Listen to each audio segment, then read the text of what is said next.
नमस्कार, मेरा नाम है अमिताभ और दृष्टि आईएएस की इस नई वीडियो में स्वागत है आपका।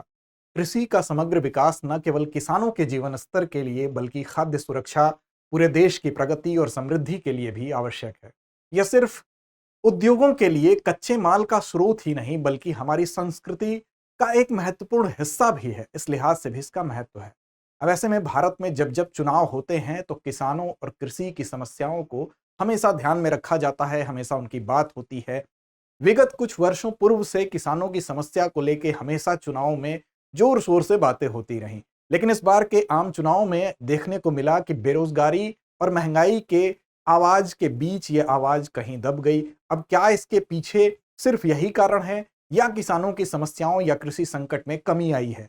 तो इन बातों को हम समझेंगे आज के इस वीडियो के माध्यम से। तो चलिए शुरू करते हैं आज की चर्चा। कृषि संकट क्यों नहीं बना चुनावी मुद्दा, इस शीर्षक के अंतर्गत सबसे पहले बात करेंगे हम अपने चर्चा के बिंदुओं की। तो हमारी चर्चा के बिंदु के अंतर्गत हम सबसे पहले खबर की बात करेंगे। चर्चा में ये क्यों है, क्या कृषि संकट में कमी आ गई है, क्या वाकई इसमें कमी आई है, इस बात को हम देखेंगे, उसका मूल्यांकन करेंगे।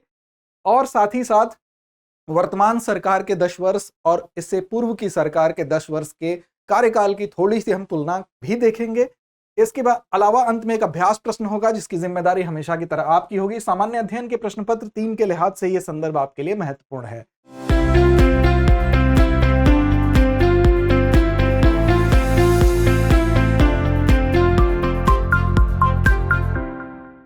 खबर इंडियन एक्सप्रेस से है, why agrarian distress has been less of a poll issue this time. अब देखिए, चुनाव के इस टाइम में आखिर ये मुद्दा क्यों कम हो गया है या ये समाप्त हो गया है, इस विषय में बात क्यों नहीं हुई, मुद्दा क्यों नहीं बन पाया, इसके बारे में हम चर्चा करेंगे। तो सबसे पहले चर्चा में क्यों है, तो देखिए, आप अगर पहले कार्यकाल पर नजर डालें, वर्तमान सरकार का जो पहला कार्यकाल था, एनडीए का जो पहला कार्यकाल था, उसमें आप देखेंगे जो फसल उत्पादन था या फसलों की जो कीमत होती थी, वो दोनों ही स्तर में आपको गिरावट दिखाई देगी। फसल का उत्पादन भी, उसमें भी गिरावट आई और जो उसकी कीमत मिलती थी किसानों को, उसमें भी गिरावट आई।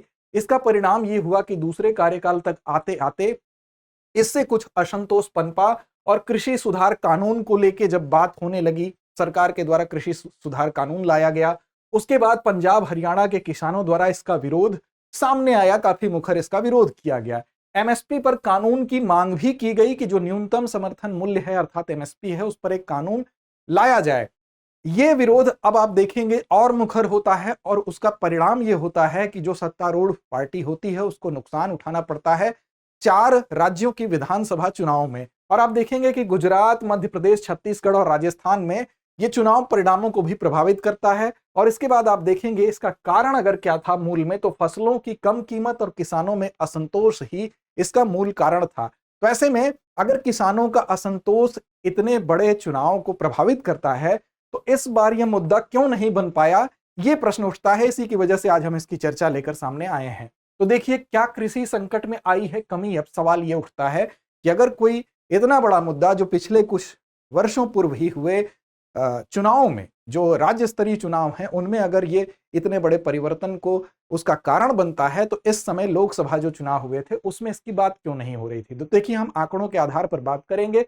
बात है कृषि क्षेत्र की। अगर औसत वार्षिक वृद्धि को आप देखेंगे तो एनडीए का जो पहला कार्यकाल था, उस कार्यकाल में आपको यह वृद्धि 3.19% दिखाई दे रही है। वहीं जो एनडीए का दूसरा कार्यकाल है, इसमें यह 4.19% दिखाई दे रही है। अर्थात आपको जो कृषि क्षेत्र की औसत वार्षिक वृद्धि है, उसमें आपको 1% की सीधे सीधे वृद्धि दिखाई दे रही है। तो इसका मतलब यह हुआ कि एनडीए के पहले कार्यकाल से दूसरे कार्यकाल में जो कृषि क्षेत्र है उसमें औसत वार्षिक वृद्धि दिखाई दे रही है। इस बात का द्योतक है कि कृषि क्षेत्र में थोड़ी सी स्थिति अच्छी और बेहतर है पिछले बार की तुलना में।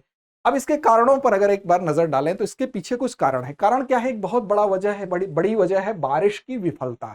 देखिए, बारिश जो थी वो एनडीए के जो पहले कार्यकाल में ये कम होने का एक कारण यह भी था कि 3 वर्ष ऐसे देखने को मिलते हैं जहां पर आपको बारिश कम दिखाई देती है, ला नीना का प्रभाव दिखाई देता है। और 2014-15, 2015-16 और 2018-19 जो कि पहले कार्यकाल से संबंधित हैं, यहां पर कम बारिश की वजह से जो औसत वार्षिक वृद्धि दर है क्रमशः 0.2%, 0.6% और 2.1% आपको यहां दिखाई दे रही है।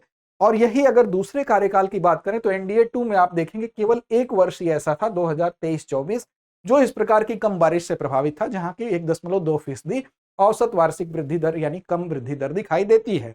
इसके अलावा कुछ अन्य तथ्यों पर अगर हम चलें आगे आप देखें तो कृषि उपज संयुक्त राष्ट्र खाद्य एवं कृषि संगठन द्वारा जो जारी किया जाता है उस पर भी हम नजर डालेंगे। तो देखिए खाद्य मूल्य सूचकांक का यहां पर औसत अगर आप देखेंगे इस क्राइटेरिया के अंतर्गत आप देखें तो एनडीए 1 के समय आप देखेंगे कि 2012-13 में 122.5 आपको ये दिखाई दे रहा है, वहीं 2013-14 में 119.1 और 2015-16 में ये 90 के निचले स्तर पर यहां पर आ जाता है।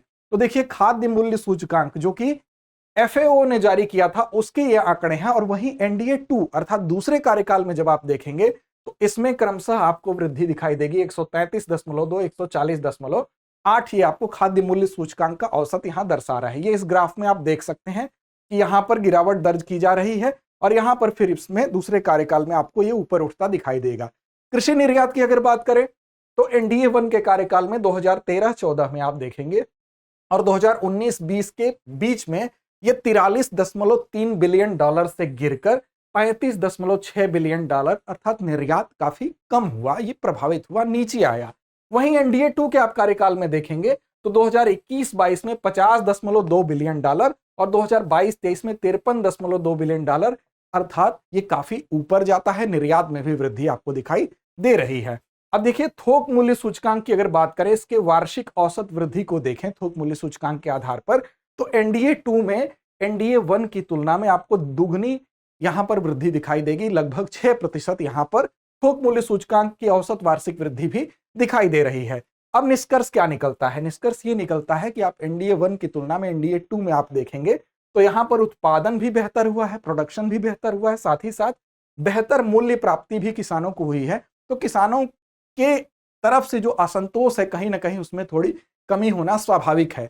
इसके साथ साथ सरकार की भी जो प्रतिक्रिया थी, चाहे वो एमएसपी में बढ़ोतरी के माध्यम से थी या फिर भले ही वो बहुत शुरुआती दौर में कम रही हो, या फिर प्रधानमंत्री जो किसान सम्मान निधि दी जाती थी उसके माध्यम से जो 6,000 रुपए वार्षिक दिए जाते थे उसके माध्यम से भी इस वृद्धि के साथ साथ वो भी ऐसे कारक है जो कि किसानों के संतोष को थोड़ा सा बढ़ाने में कारगर रहे। तो ये तो बात हुई आंकड़ों की कि एनडीए 1 से एनडीए 2 की तुलना में आपको थोड़ी सी वृद्धि भी दिख रही है और सरकार द्वारा की गई कुछ प्रतिक्रिया या पहलें भी दिखाई दे रही हैं।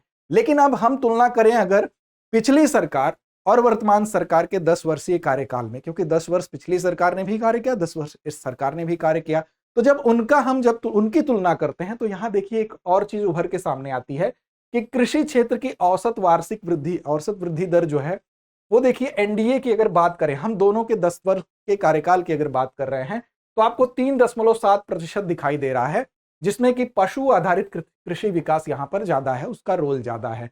वहीं पर यूपीए की अगर बात करें तो ये 3.5% दिखाई दे रहा है, अर्थात यूपीए के कार्यकाल में जो कृषि क्षेत्र की औसत वृद्धि है वो थोड़ी सी कम है अपेक्षाकृत एनडीए के 10 वर्षीय कार्यकाल में। अब देखिए इसमें लेकिन एक खास बात है कि जब पशु आधारित कृषि विकास का रोल जो है वो इस वृद्धि दर को बढ़ाने में काफी सहायक है, अगर उसको हटाकर फसलों की बात की जाएगी तो एनडीए के कार्यकाल में जो वृद्धि दर है वो खासा कम है। यहां पर चिंता की बात है, ये केवल 2% से भी कम का आंकड़ा यहां पर प्रदर्शित करता है। साथ ही यूपीए के समय अगर आप देखेंगे तो 3.4% जो है फसलों के क्षेत्र में ये है, लेकिन इसमें पशु आधारित कृषि विकास का आंकड़ा अलग करके देखा जा रहा है, तब की यह स्थिति है। अब देखिए घरेलू उपभोग व्यय सर्वेक्षण का जो डेटा है उसके आधार पर यह निष्कर्ष निकाला गया कि जो पशुपालन आधारित क्षेत्र हैं उसमें अत्यधिक औसत वृद्धि देखी गई है इस कार्यकाल में, अर्थात एनडीए के कार्यकाल में, 10 वर्षीय कार्यकाल में। अर्थात जो पशु पर आधारित जो अर्थव्यवस्था है, उनके जो प्रोडक्ट्स होते हैं उन पर लोगों की निर्भरता ज्यादा बढ़ी है, अर्थात उपभोग व्यय सर्वेक्षण के माध्यम से यह बात सामने आई है। अब इसमें वो चाहे दूध हो, अंडा हो, मांस हो, मछली हो, इनकी हिस्सेदारी काफी बढ़ी हुई प्रतीत होती है। इसका मतलब यह हुआ कि इस वृद्धि दर में जो पशु आधारित कृषि विकास है उसकी एक अहम भूमिका है, उसका एक महत्वपूर्ण रोल है। अब देखिए यहां पर एक बात और सामने आती है कि जो नीतिगत मुद्दा ये उभर कर आता है कि जो पशुधन है, जो मत्स्य है या जो बागवानी क्षेत्र है, इसमें वृद्धि इसमें वृद्धि देखी गई है। और किस किस प्रकार ये वृद्धि देखने को मिली है, तो ये बाजार मांग से प्रेरित वृद्धि है। जबकि आप देखेंगे जो एमएसपी दी जाती है, जो न्यूनतम समर्थन मूल्य दिया जाता है, वो गैर बागवानी फसलों पर दिया जाता है। अब ऐसे में एक प्रश्न का उठना भी स्वाभाविक है कि जो ग्रोथ है, ये इस प्रकार की जो वृद्धि दिखाई दे रही है, इसमें एक प्रकार का डाइवर्जन है, एक प्रकार का विचलन है। अब आपके सामने एक नीतिगत सवाल जरूर ये उभर कर आता है कि एमएसपी आधारित नीति या बाजार संचालित जो उप क्षेत्र हैं, इनके बीच का जो डाइवर्जन है, क्या आगे भी ये डाइवर्जन, ये विचलन जारी रहता है?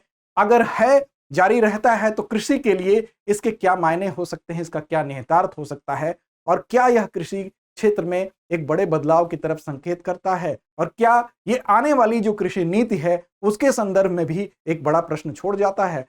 तो ये भी एक प्रश्न हमारे सामने इस पूरे संदर्भ को जानने के बाद एक प्रश्न के रूप में हमारे सामने आता है। अंतिम परिपाटी अभ्यास प्रश्न की ओर चलेंगे, उससे पहले आपको बता दें कि आईएएस प्रीलिम्स 2025 सामान्य अध्ययन का बैच एडमिशन ओपन हो चुका है। कक्षाएं 26 जून से प्रारंभ हो रही हैं, और इस संबंध में कोई जानकारी लेनी हो तो 9311406441 पर आप क्वेरी कर सकते हैं।